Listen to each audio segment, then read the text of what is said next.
Muy bien. Eh, la cefalea es uno de los síntomas más frecuentes, digamos, como motivo de consulta. Siempre las personas van a consultar por dolor de cabeza. Es que el dolor de cabeza eh, viene a ser una manifestación, digamos, de algo. Eh, que está ocurriendo en el organismo de manera muchas veces sistémica o focalizada solamente en la cabeza, ¿no? Eh, entonces hay una definición que se dio, por ejemplo, como cualquier proceso doloroso que afecta el segmento cefálico. Y en la cabeza entendemos, hay muchas estructuras, ¿no? No es solamente el cerebro, están todas las estructuras, inclusive cercanas al cuello, ¿no? Eh, que por la inervación, la inserción de los músculos, se va a extender a toda la zona cefálica. Eh, Entonces estamos viendo ahí que más o menos corresponde al 38, por ejemplo, en un servicio de neurología, al 38%, ¿no? Del motivo de la consulta. Eh, Cuando hay un dolor de cabeza, nos preguntamos si es un dolor de cabeza primario, una cefalea primaria, o es una cefalea secundaria. Ajá. Entonces, en la primaria no existe un factor causal intracraneano o sistémico. Hay un dolor en la cabeza que no sabemos por qué, digamos, es decir, no ha habido traumatismo, no ha habido un proceso expansivo, no ha habido alguna sustancia visible que haga doler, simplemente duele la cabeza, ¿no? Eh, en cambio, en la cefalea secundaria sí se puede identificar una causa, ¿no? Mm, digamos, sangre a nivel cerebral, por ejemplo, eh, un proceso inflamatorio en alguna estructura cefálica, inclusive una infección, por ejemplo, en el oído, puede dar un dolor de cabeza, la sinusitis también, y hay las neuralgias craneales que afectan básicamente toda la región craneofacial. En las neuralgias craneales, la más conocida viene a ser la neuralgia del trigémino, ¿no? Como una de las neuralgias, digamos, que hay que referenciar para ver diagnósticos y tratamientos. Entonces, como cefalea primaria, donde no podemos identificar una causa, tenemos, por ejemplo, a la migraña, o tenemos a la cefalea tensional, la cefalea en racimos y otras categorías de cefaleas eh, que podemos encontrar. Eh, Cada una de ellas tiene obviamente unas características clínicas, una fisiopatología y un tratamiento diferente. Como cefaleas secundarias, en la que identificamos una etiología, eh, puede ser secundario a un traumatismo de la cabeza o del cuello, secundario a una enfermedad cerebrovascular, eh, eh, tanto a nivel cerebral como a nivel cervical, secundarios a trastornos intracraneanos de etiologías no vasculares,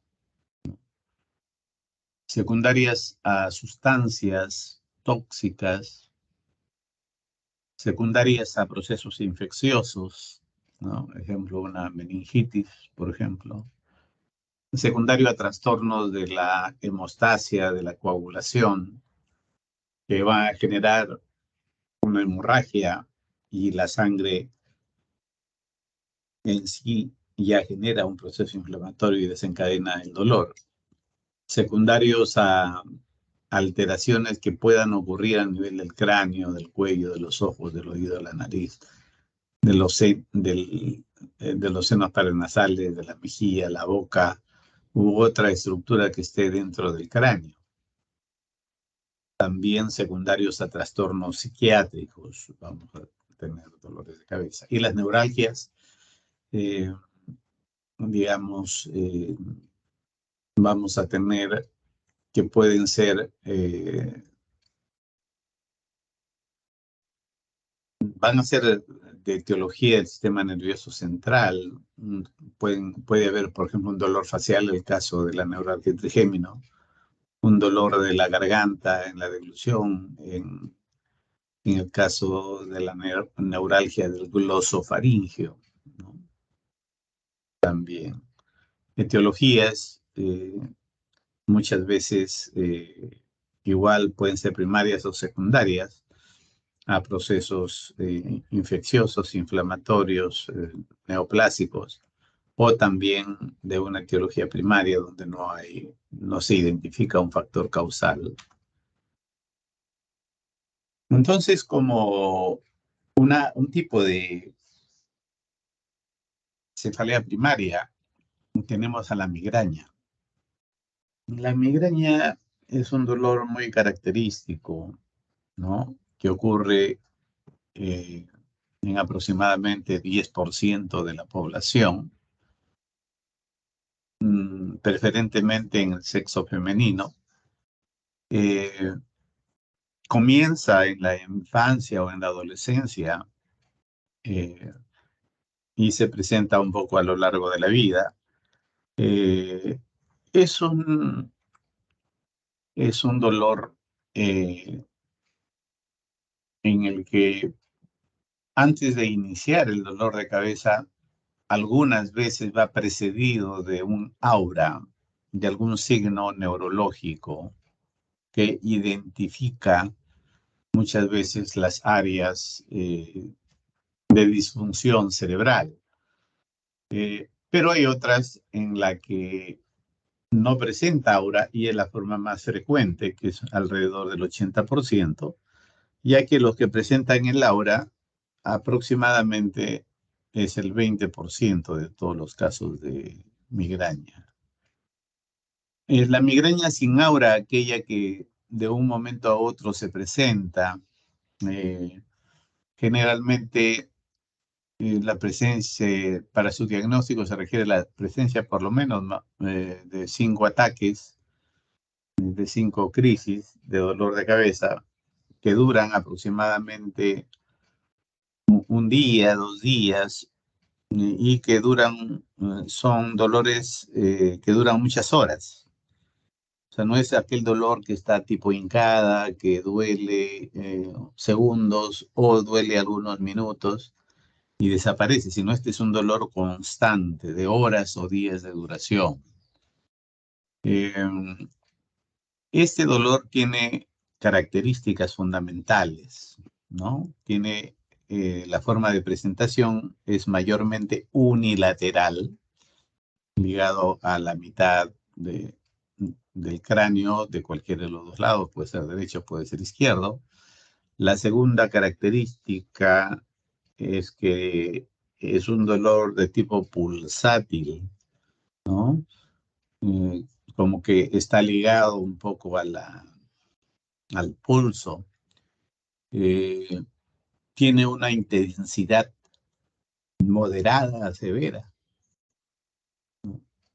Eh, entonces, digamos, no hay casi migraña leve, pues, ¿no? Es un dolor más o menos intenso que obviamente no te permite tu desempeño laboral, el desarrollo de tus actividades. Es más, se agrava con la actividad que la persona está realizando, como una actividad física, una actividad intelectual. Eh, y este dolor que tiene esta presentación en migraña de horas o días de duración se asocia con náuseas, con vómitos, con se incrementa por el ruido, por la luz, ¿no? Eh,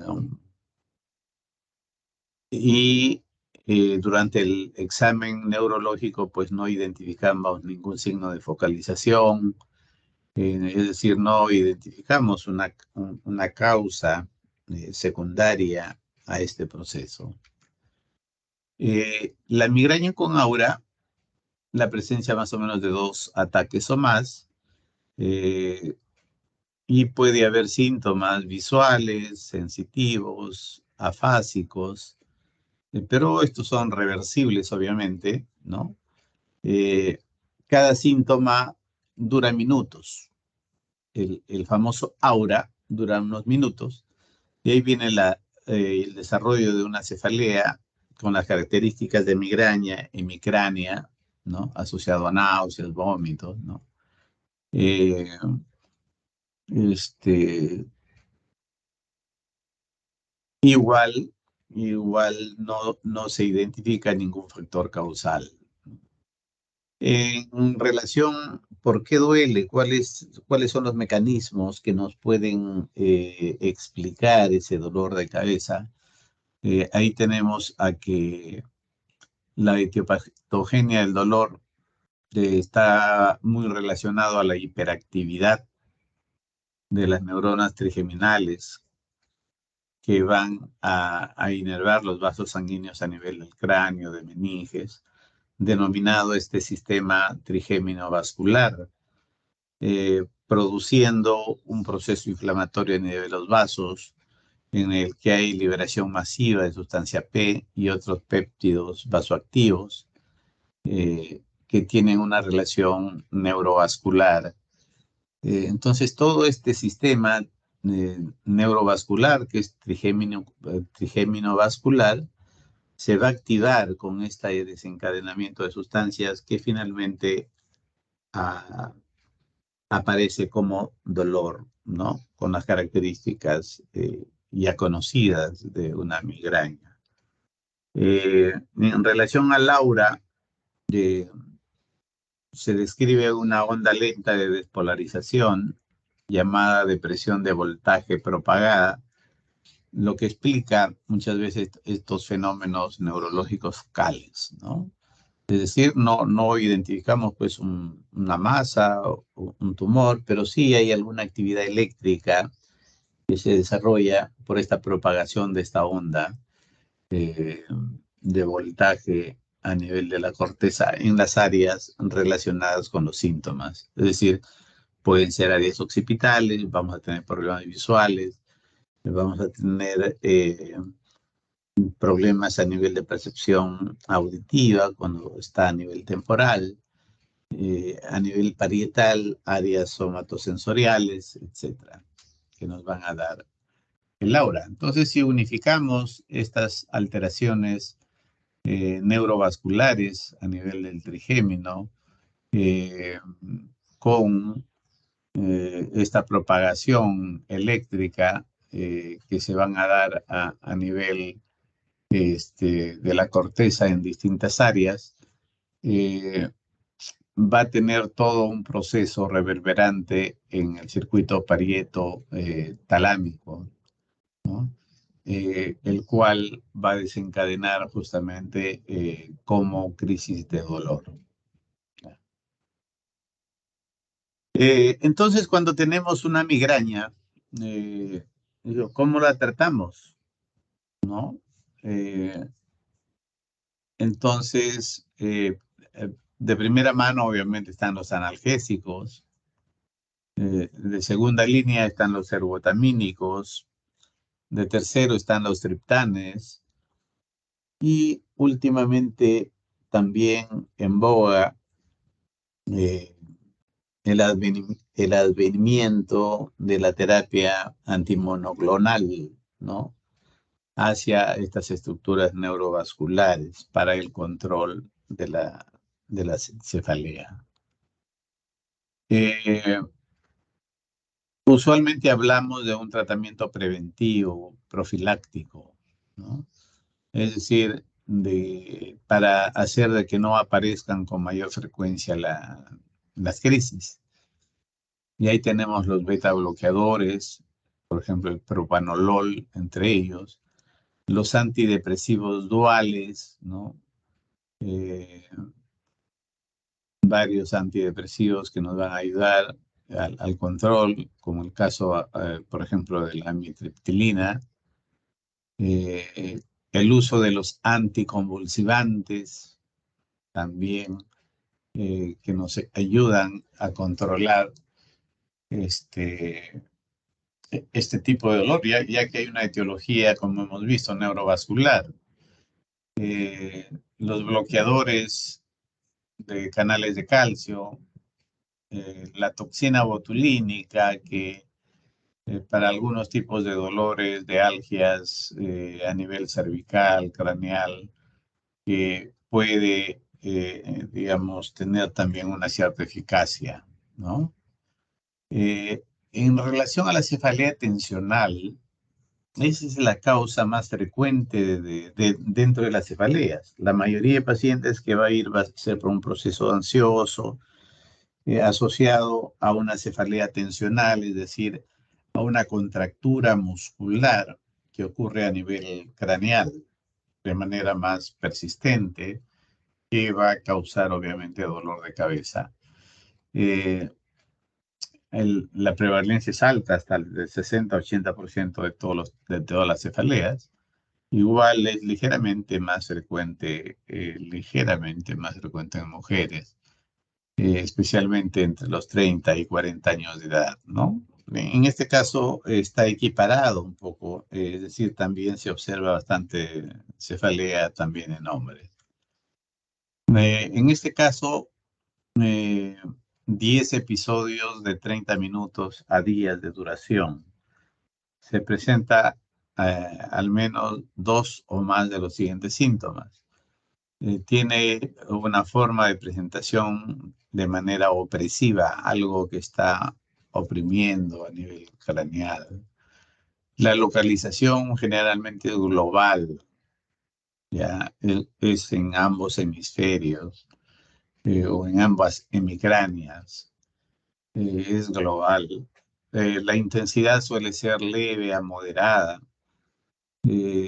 no se agrava con la actividad física, ¿no? Más bien la persona puede salir a caminar, puede salir a jugar, a hacer un deporte, como que después le va a pasar el dolor de cabeza, lo que no sucede con la migraña. O no hay náuseas, no hay vómitos, no hay fonofobia, no hay fotofobia. Eh, Se descarta mediante una buena historia clínica y un examen físico donde no encontramos pues no encontramos una causa definida, ¿no? Por lo tanto, es primario. ¿Qué es lo que pasa con la cefalea tensional? ¿Cómo lo explicamos? ¿A qué se debe? Eh, Se han encontrado alteraciones en la regulación a nivel de zonas dolorosas controladas a nivel del tronco cerebral, especialmente a nivel del trigémino y en núcleos monoaminérgicos, serotoninérgicos, eh, noradrenérgicos.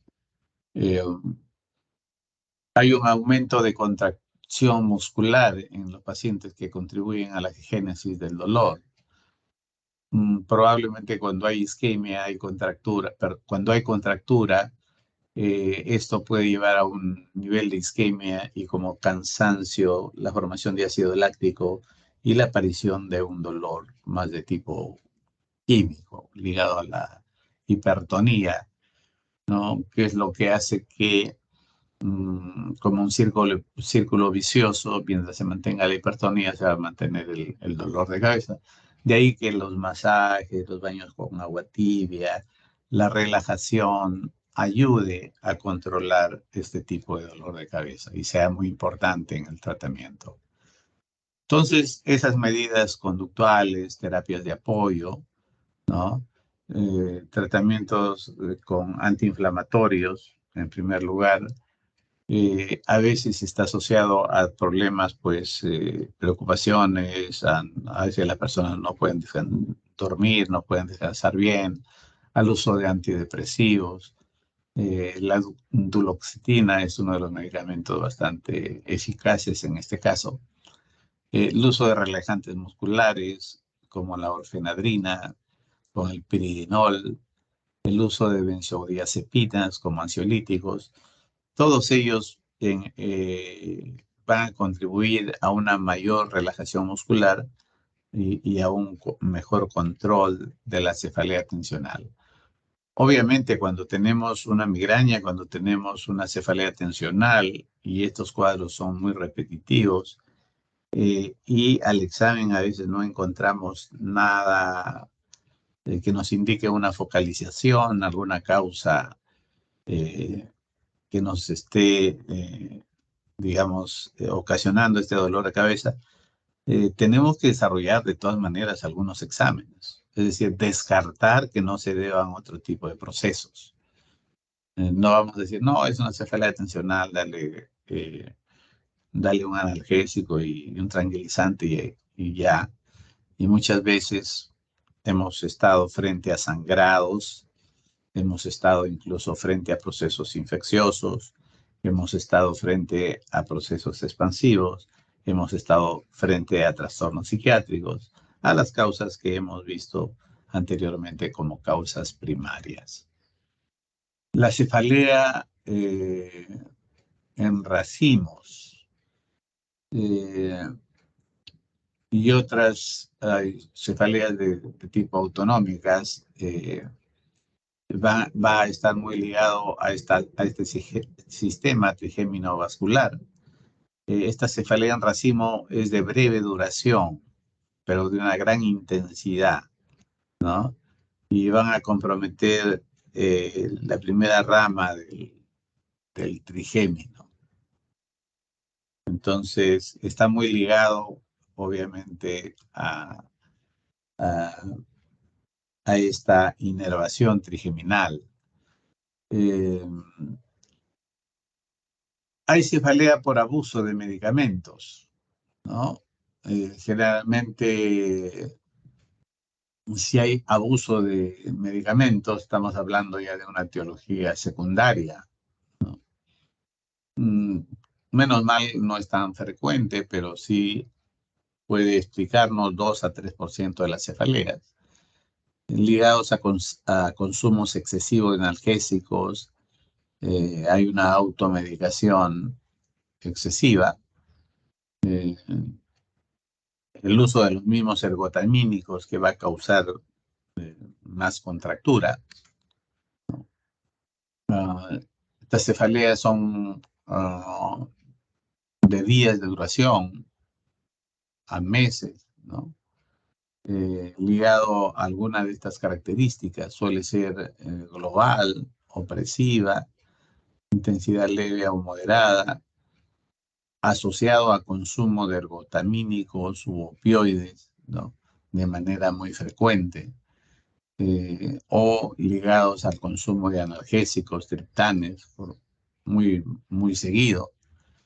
Eh, y esta cefalea muchas veces está asociado al uso de estos medicamentos y desaparece pues cuando se va retirando más bien esta medicación. Entonces hay que tener presente esta causa, o sea, como que la medicina, la cura suele ser peor que la enfermedad misma. El tratamiento, obviamente, hay que hacer una buena historia clínica, identificar el factor causal, eh, suspender el tratamiento, eh, el uso de algún analgésico de apoyo, el uso de diaprida como un ayudante, que es un coadyuvante, que es un medicamento que se suele usar en estos casos.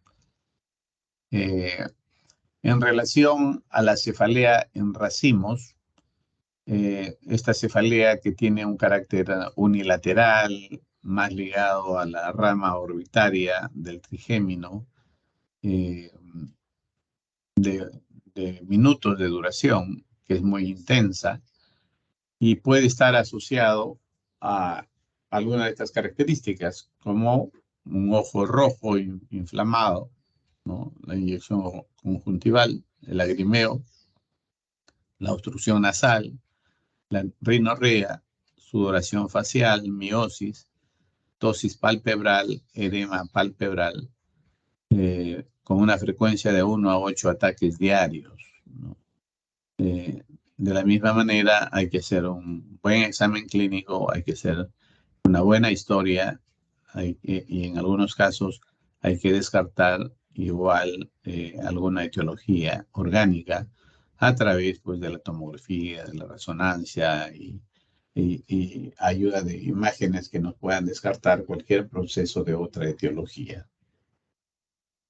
La fisiopatología muy ligado a una fisiopatología neurovascular, en este caso, quien inerva la parte sensitiva de la cabeza, de la cara, viene a ser el trigémino. Entonces hay una hiperreactividad trigémino-vascular, hay una hiperreactividad parasimpática, ¿no? Lo que va a explicar los los síntomas autonómicos. Hay una hiporreactividad simpática, ¿no? Lo que va a explicar una ligera tosis palpebral ligado a esta crisis de dolor generalmente hemicránea. El tratamiento, como es un dolor intenso, muchas veces hay que colocar una vía, hay que dar oxigenoterapia, el uso de triptanes y tratar de mantener un tratamiento profiláctico con el uso de verapamil o litio o el ácido valproico, ¿no? Nosotros usamos con mucha frecuencia el ácido valproico, tanto para este tipo de neuralgias, neuralgias en racimo, para la neuralgia del trigémino e inclusive para la migraña. Tienen una etiología más o menos parecida. También, digamos, pueden haber otras cefaleas primarias, ¿no? Pues hay un conjunto heterogéneo que se va a desencadenar por síntomas muy específicos, va a depender de la personalidad misma del sujeto que la padece. Pero en todas ellas no se olviden de tratar de buscar una etiología primaria, es decir, de todas maneras ver la posibilidad de un estudio de tomografía o de resonancia que nos ayude a descartar. Muchas veces nos encontramos con sinusitis, con otitis, hasta con encefalitis, etc. Es por eso de que, si bien es cierto, podemos hacer una historia clínica bien acuciosa, bien detallada, eh, de todas maneras, una imagen nos va a ayudar a descartar para mayor tranquilidad tanto del paciente como del médico. Eh, Podemos tener otras cefaleas primarias asociadas, por ejemplo, al frío. Ahora en esta temporada de frío, muchas veces no solamente duele la cabeza, no, duelen las articulaciones, duele la espalda. Entonces, muchas veces abrigarse, tomar un agua tibia, un agua caliente, estar en un ambiente mucho más abrigado, suele ser también una forma de abordar este problema.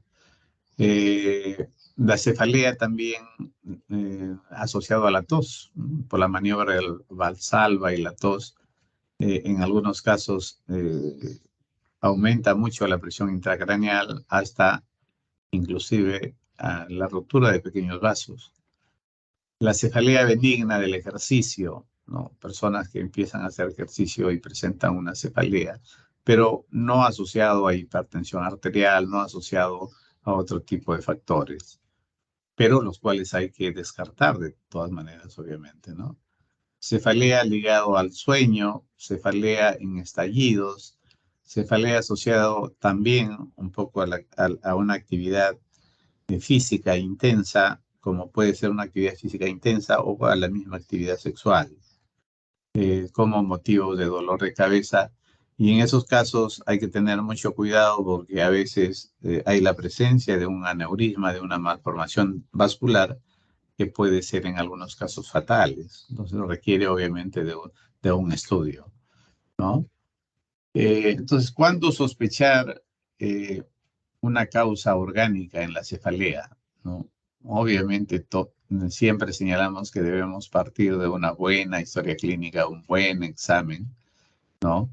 Para tratar de precisar algunas características, algunos indicadores que nos puedan orientar hacia una etiología determinada. Entonces, esos síntomas o signos de alarma, famosos red flags, nos obligan a orientar qué tipo de estudio debemos hacer. Un mapeo cerebral, una tomografía, una resonancia, que son los exámenes más usuales para tratar de encontrar alguna causa orgánica. Entonces, tenemos ahí la triada, la anamnesis, el examen neurológico y los exámenes auxiliares que nos pueden ayudar a determinar la causa determinada, ¿no? Los síntomas de alarma, es decir, cuando hay que preocuparnos mucho de un dolor de cabeza es cuando esta es intempestiva y cuando es una cefalea intensa. De un momento a otro se presenta sin una causa aparente, un dolor intenso, peor si es progresivo.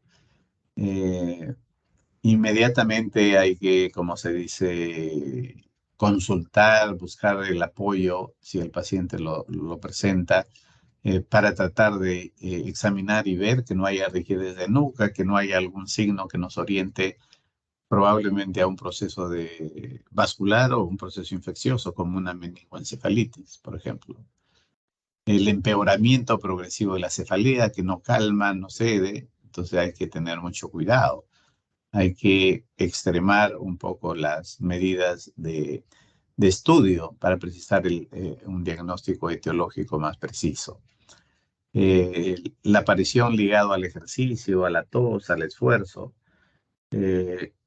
cuando hay trastornos obviamente de confusión mental asociados a muchos sueños, compromiso del equilibrio, dolores musculares, trastornos visuales, es decir, algunas otras cosas que nos orientan pues a que hay algo que tenemos que precisar, es decir, el factor primario, el factor, perdón, causal, orgánico, que tengamos que abordarlo de una manera adecuada, ¿no?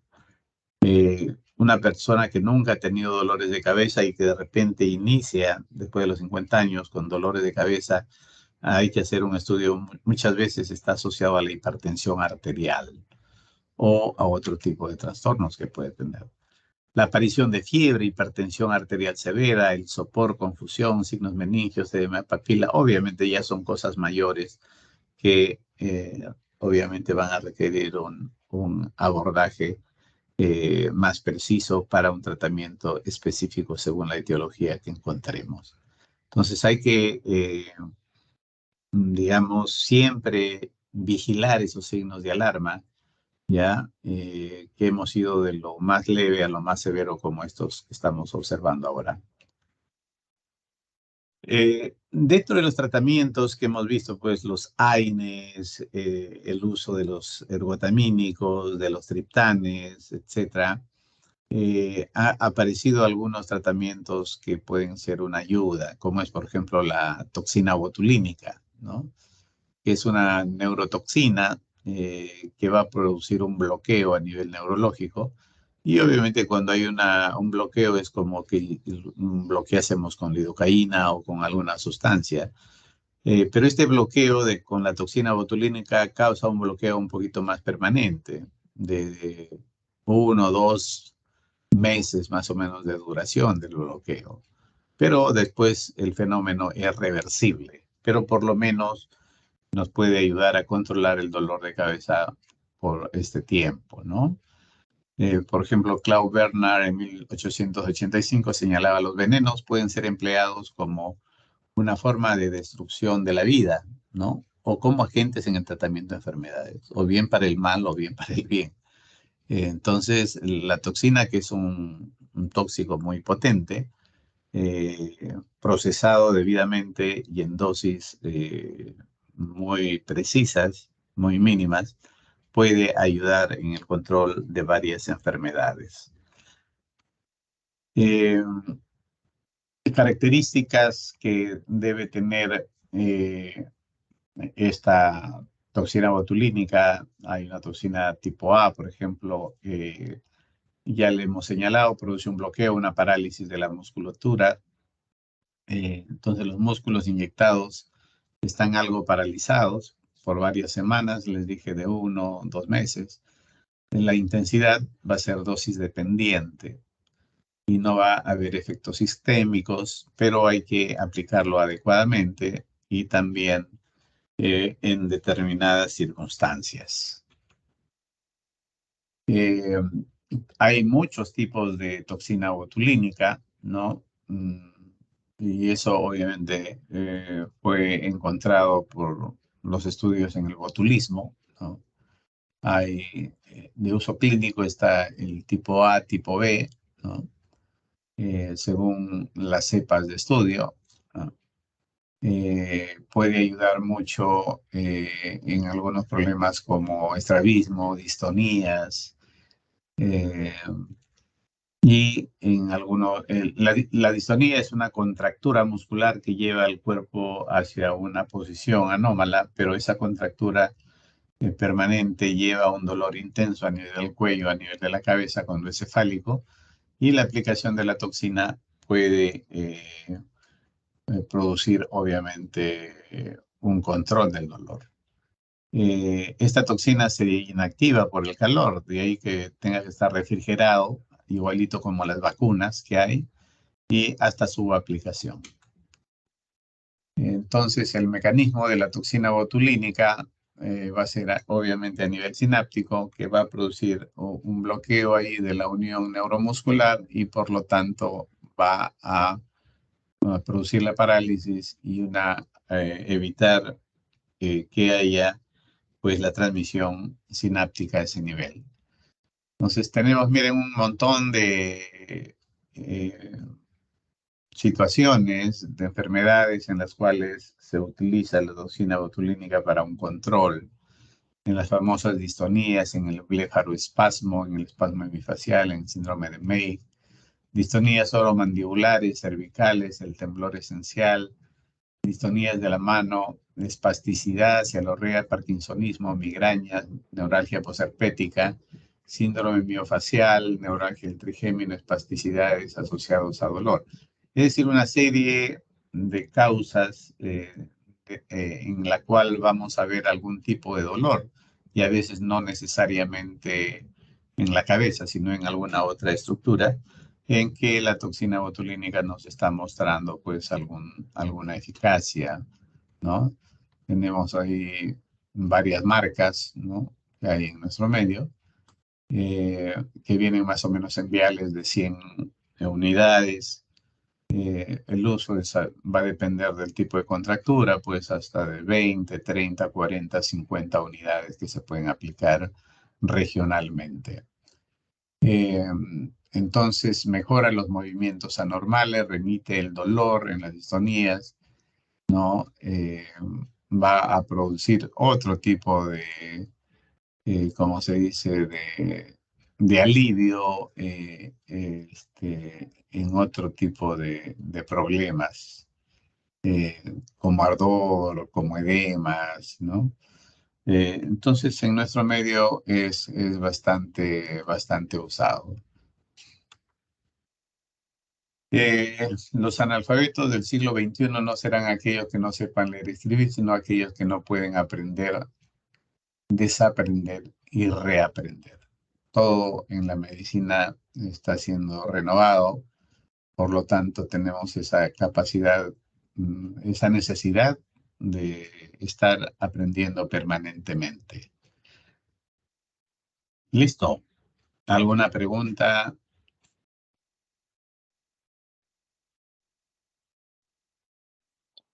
Buenas tardes. ¿Me escuchan?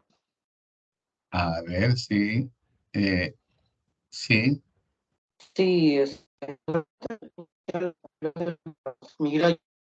Te escucho muy entrecortado.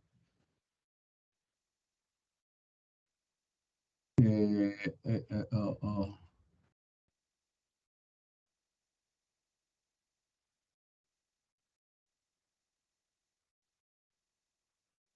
A ver, intenta nuevamente.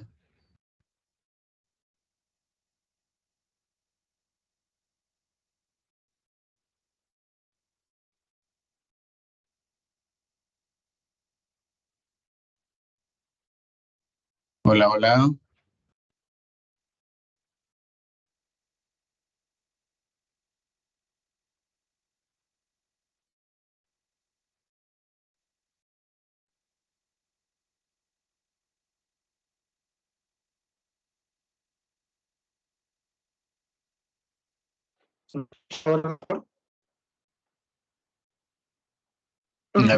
A ver, intenta hablar. Preguntaba, doctor, en respecto a las migrañas con aura, si es que esta presentación de aura era igual, por ejemplo, como en la epilepsia, o había alguna diferencia en la presentación de migrañas con aura. Ah, muy bien. Eh, Hemos señalado que en la fisiopatología del aura viene a ser un proceso de despolarización cortical en determinadas áreas cerebrales, como una oleada, ¿no? Es decir, hay una etiología de algún modo de actividad eléctrica. Es muy semejante. La diferencia es que esto no termina en un paroxismo motor, como suele presentarse en, en las crisis generalizadas, ¿no? Tónico-clónicas, en las cuales empieza el aura y es seguido de una crisis motora, de espasmos, de contracturas. En este caso, el aura es seguido de una cefalea, sin la presencia de estos síntomas. Tanto la epilepsia como la migraña, ambos son mm, paroxismos que se les llama, crisis paroxismales, pero obviamente cada uno tiene un final diferente, ¿no? Debe tener algo en común en cuanto al aura, pero en cuanto a la crisis principal, obviamente es totalmente diferente y el tratamiento también es totalmente diferente. Aunque hay algunos medicamentos que usamos, por ejemplo, algunos anticonvulsivantes, que nos va bien en la migraña, ¿no? No tanto medicamentos para migraña que puedan controlar la epilepsia en ese sentido. Muy bien, ¿alguna otra pregunta?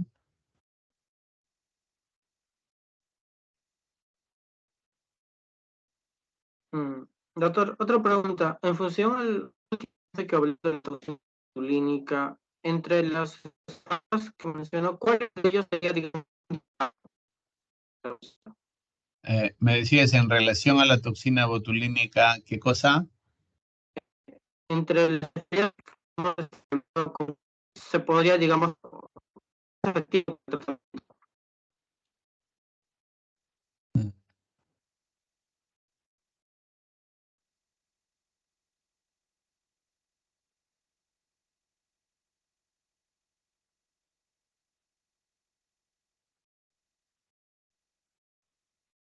¿Puedes repetir la pregunta que no capté la última parte? Ya, entonces, la toxina botulínica como tratamiento para, digamos, tipos de cefaleas podría llamar como... Ah, ya. Usualmente sirve para el manejo de cefaleas tensionales o algunas neuralgias muy focalizadas, hemicraneales, en una parte más focalizada. No ayuda mucho en migraña o en la neuralgia en racimos, ¿no? Es más asociado a la cefalea tensional. Cuando esta es, digamos, de difícil manejo, porque ustedes saben de que el dolor tiene bastante de psicológico y muy ligado a la personalidad de cada sujeto.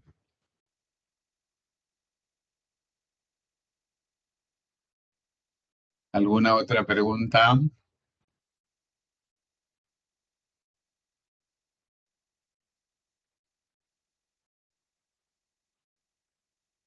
Muy bien. Listo. A seguir estudiando. Nos estamos comunicando pronto. Muchas gracias.